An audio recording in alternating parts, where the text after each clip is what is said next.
ఢిల్లీ ఎన్నికలకు సరిగ్గా 5 రోజుల ముందు 7 ఆప్ ఎమ్మెల్యేలు రిజైన్ చేశారు సార్. అంటే వాళ్ళకి టికెట్స్ ఇవ్వలేదు. సో ఇప్పుడు వేరే పార్టీల నుంచి టికెట్లు దక్కించుకునే అవకాశం కూడా లేదు. కానీ ఈ సమయంలో 7 ఆప్ ఎమ్మెల్యేలు రిజైన్ చేశారు. అంటే భారతీయ జనతా పార్టీ అంటే ఇంతకుముందు చెప్పారు కదా సార్, భారతీయ జనతా పార్టీ ఉద్దేశపూర్వకంగా ఆప్ని దెబ్బ కొట్టేందుకు ఈ రకమైన వ్యూహాలు అనుసరించి ఉండవచ్చు అని చెప్పి. అంటే ఇప్పుడు 7 ఎమ్మెల్యేలో 6 సీట్లే రాలే. అందువల్ల క్వశ్చన్ ఏంటంటే ఈ 7 ఎమ్మెల్యేలు లాగడం వల్ల బీజేపీ గెలుస్తుందా ఓడిపోతుందా అనేది క్వశ్చన్ అక్కడ. సో ఈ 7లో 6కి ఆమ్ ఆద్మీ పార్టీ టికెట్లు ఇవ్వాలి. ఎందుకు ఇవ్వదండి? వాళ్ళకి పలుకుబడి ఉంటే ఆమ్ ఆద్మీ పార్టీ వదులుకుంటుందా పాపులర్గా ఉంటే? సో టికెట్లు ఇవ్వలేదంటేనే అర్థమవుతుంది వాళ్ళు గెలిచే సీన్ లేదు, వాళ్ళు అన్పాపులర్గా ఉన్నారు అనేది చాలా స్పష్టంగా అర్థమైంది. ఇందులో ఒక్కరికి నరేష్ యాదవ్ అనే అతనికి మాత్రమే టికెట్ ఇచ్చారు. ఇచ్చిన తర్వాత ఆయన ఒక కేసులో నిరూపించబడ్డది. ఆయన ఒక మత గ్రంథాన్ని కాల్చిన కేసులో ఆయన నేరస్తులని రుజువయ్యే వరకు ఆయన ఆప్ట్అవుట్ అయ్యాడు, పక్క జరిగాడు. లేకపోతే ఆయనకు ఇచ్చారు టికెట్, ఒక్కరికి మాత్రం టికెట్, ఇలా 6కి ఇవ్వలేదు. సో ఆల్రెడీ వాళ్ళు అసంతృప్తితో ఉన్నారు. ఎందుకంటే వాళ్ళ టికెట్లు ఇవ్వాలి. రేపు ఏముంది, టికెట్ ఇస్తే గొప్ప నాయకుడు, టికెట్ పోతే దుర్మార్గుడు.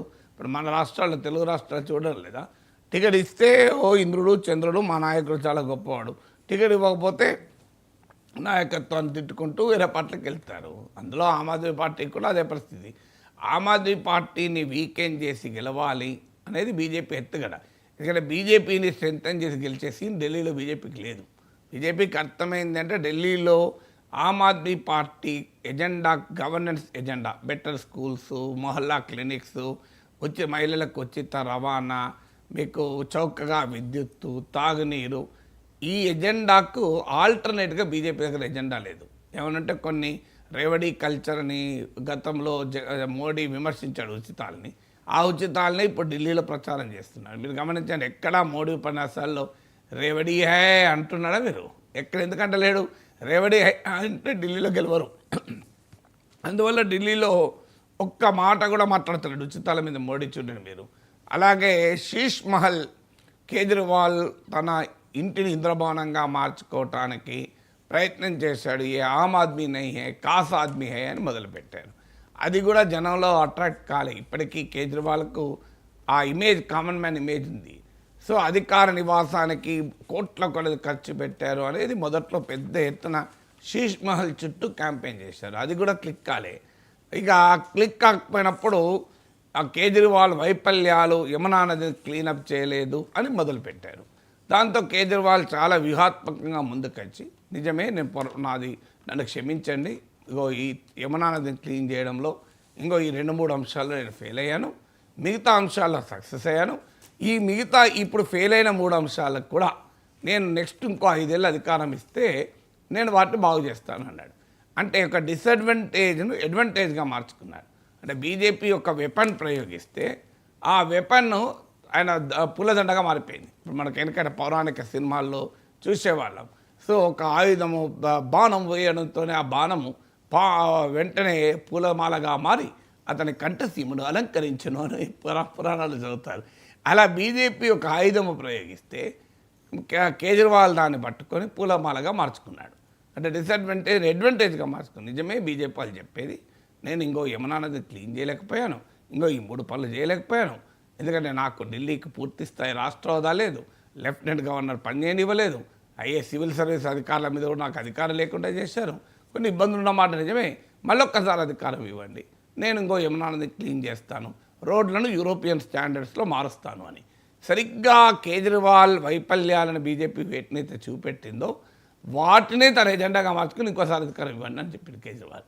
ఇక కేజ్రీవాల్ని యాంటీ హిందూ, యాంటీ నేషనల్ అని ఇది చెప్పడానికి అవకాశమే లేదు. ఎందుకంటే కేజ్రీవాల్ మొదటి నుంచి కూడా చాలా జాగ్రత్తగా హిందుత్వ అనే అంశం పైన రాహుల్ గాంధీని టార్గెట్ చేసినట్లో, ఇంకోటి టార్గెట్ చేసినట్లో తనని టార్గెట్ చేయకుండా జాగ్రత్త పడ్డాడు.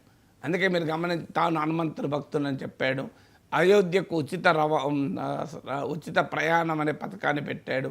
సో ఎక్కడ స్కోప్ ఇవ్వలే. ఢిల్లీ అల్లర్లో కూడా ఎక్కడ కామెంట్ చేయలే, జేఎన్యూ ప్రొటెస్ట్లకు వెళ్ళలే, బీజేపీకి ఈ యాంటీ హిందూ యాంటీ నేషనల్ అని క్యాంపెయిన్ బిల్డ్ చేస్తానికి ఎక్కడ అవకాశం ఇవ్వలేదు. సో అందువల్ల ఇప్పుడు బీజేపీకి ఆల్టర్నేటివ్ ఏంటి? స్థానికంగా ఏ నాయకుడు కేజ్రీవాల్కు సమానంగా ఎవరు లేడు. ఢిల్లీలో రాష్ట్ర ముఖ్యమంత్రి ఎవరో అభ్యర్థి కూడా చెప్పలేని పరిస్థితిలో బీజేపీ ఉంది. మోడీని చూసి ఓటేయని అడుగుతున్నారు.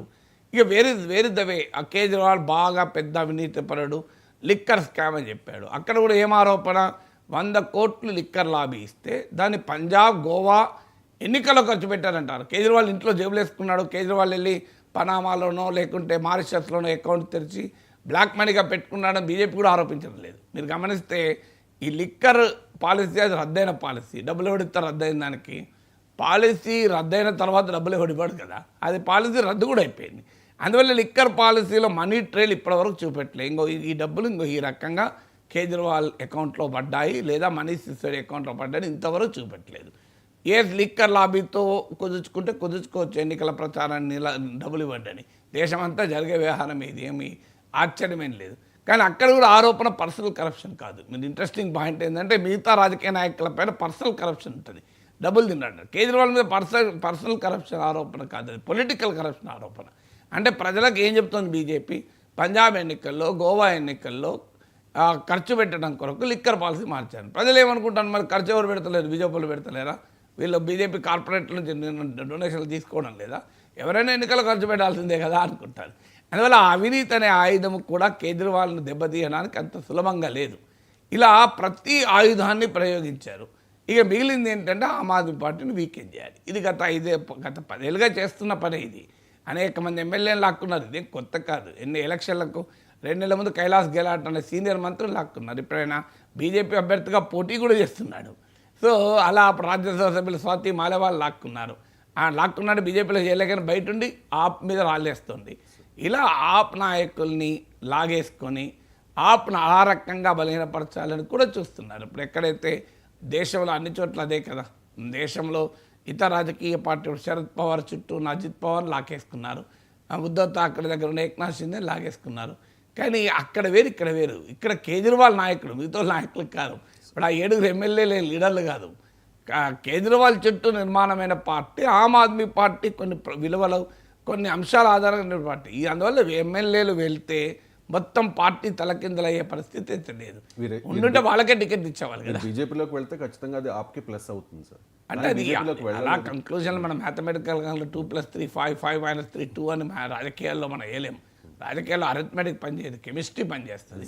కానీ ఒకటి మాత్రం చెప్పగలుగుతాను, వాళ్ళు వెళ్ళిపోవడం వల్ల రేపు ఆప్ ఓడిపోయినా ఈ ఎమ్మెల్యేలు రాజీనామాలు ఓడిపోయినా కంక్లూజన్కి అయితే రాలేము. ఆప్ గెలవడం ఓడడం అనేది ఎమ్మెల్యేల పైన ఆధారపడి ఉండదు, అనేక ఇతర ఫ్యాక్టర్స్ పైన ఆధారపడి ఉంటుంది.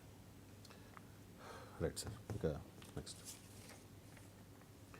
బడ్జెట్ సమావేశాల తొలి రోజు ఉభయ సభలను ఉద్దేశించి రాష్ట్రపతి ప్రసంగం చేయడం సంప్రదాయం. సహజంగా గవర్నమెంట్కి ప్రోగానే ఫేవర్గానే ఆ ప్రసంగం ఉంటుంది. సో రాష్ట్రపతి